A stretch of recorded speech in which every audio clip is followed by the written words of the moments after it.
Chapter 12.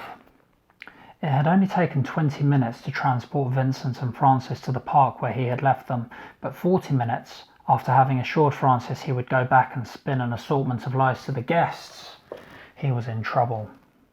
The journey from the mansion had been downhill, which had been tricky, but nothing compared to the journey back. The wheels of Vasil's Mercedes, whilst armed with hard-wearing winter tyres and chain tracks, were struggling and spinning.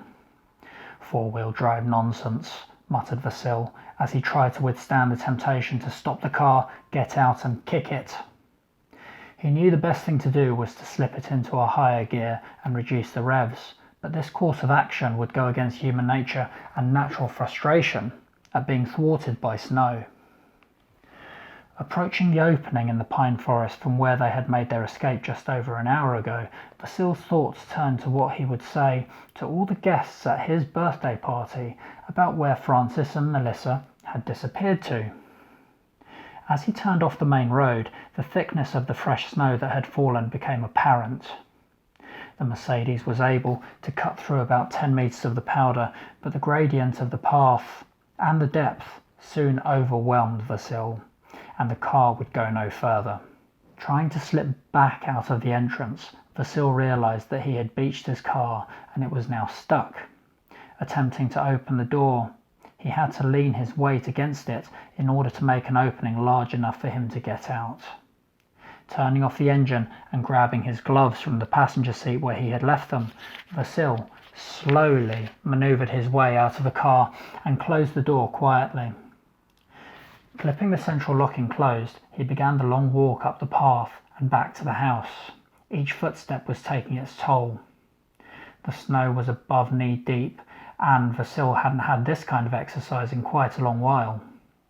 Taking stops in order to get his breath back every few minutes, his progress was slow, and worse than that, something did not feel right. As he persevered further and further, he realised that he was not seeing any light from the house. Unless the snow had caused power lines to go down, he feared the worst. Reaching the top of the path, he stood with the grand house before him. Standing and listening, he held his breath to see if he could hear anything, a voice, a footstep. Vasil had not always been deputy head of Ukrainian intelligence. He had become deputy head by knowing exactly what to do in these circumstances.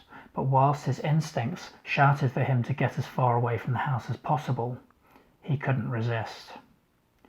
As quietly as he could, Vasil moved towards the rear of the house, which was before him, and reached round underneath his coat and pulled out his gun with a firm grip and a smooth movement. Edging carefully towards the back door, he tried to take a glancing look inside, but the darkness meant he could see nothing. Poking his head around the corner of the property and looking at the outside of the front door, where Francis had greeted him so recently, he observed the car park for any signs of activity.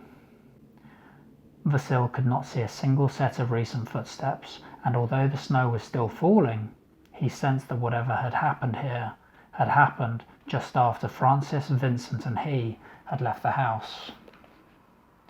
Crouching down, he was thankful for the slight clearing in the cloud, which allowed moonlight to gently illuminate his surroundings.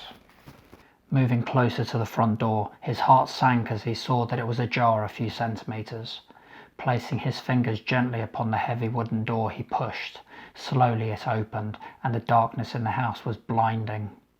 A strange smell hung in the air, which was not unpleasant but noticeable. His heart was pumping hard in his chest as he moved stealthily towards the hall where all of the guests had been congregated. Vasil was terrified that his suspicions as to what he would find would be correct. The hall door was also ajar as he pushed it open.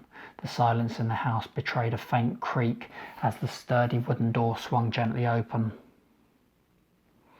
The curtains were almost entirely closed, and the chinks between them were the only source of light in the room.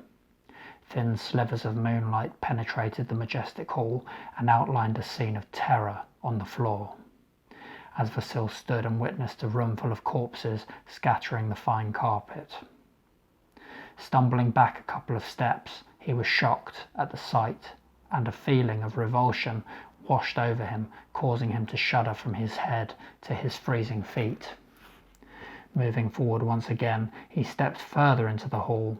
He looked to the light switch and tried to flick it on, but to no effect, as he was certain the power to the property had been cut.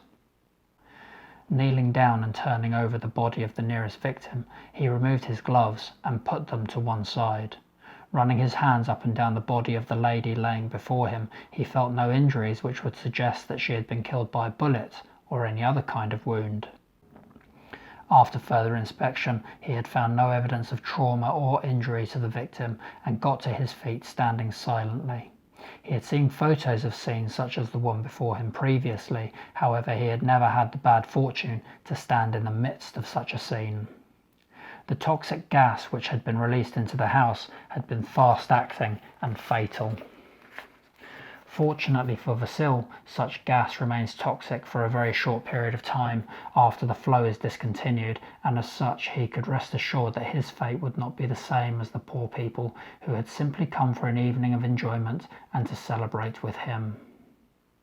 Whoever had done this would surely have hoped or expected that the three of them would be in the property to suffer the same fate, but only the relatively innocent had paid the price.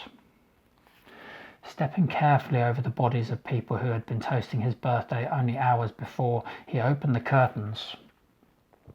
The moonlight filled the room as he looked out onto the car park in front of the house. Turning his back on the window, he could now see in even more detail the extent of the carnage, as people had evidently not even had the chance to start to move towards the exit before they had fallen into unconsciousness before death. The people who had done this had been very specific in intent. This was not the kind of substance readily available to just anybody. At least, he wouldn't have to make apologies to anybody now, Vasil considered as he moved towards the exit. He was ashamed that the thought had even crossed his mind. Closing the door to the hall behind him, he felt the freezing wind blowing in through the front door. Pulling his mobile phone from his coat pocket, he looked at the screen. Turning on the phone, he waited the appropriate few seconds for it to boot before dialing Vincent's number, hoping desperately that he hadn't turned off his mobile, but of course he had. Vasil turned his phone back off and returned it to its resting place in his pocket. A creak from the top of the stairs caused Vasil to turn his head violently to search for the source. Still grasping his sidearm in his right hand, he pointed it into the darkness as he heard a faint wheezing. "Who's there?" he shouted. "I have a gun. Tell me who you are, or I will shoot." The faint wheezing continued as he could see shadowy movement in the darkness from the summit of the staircase.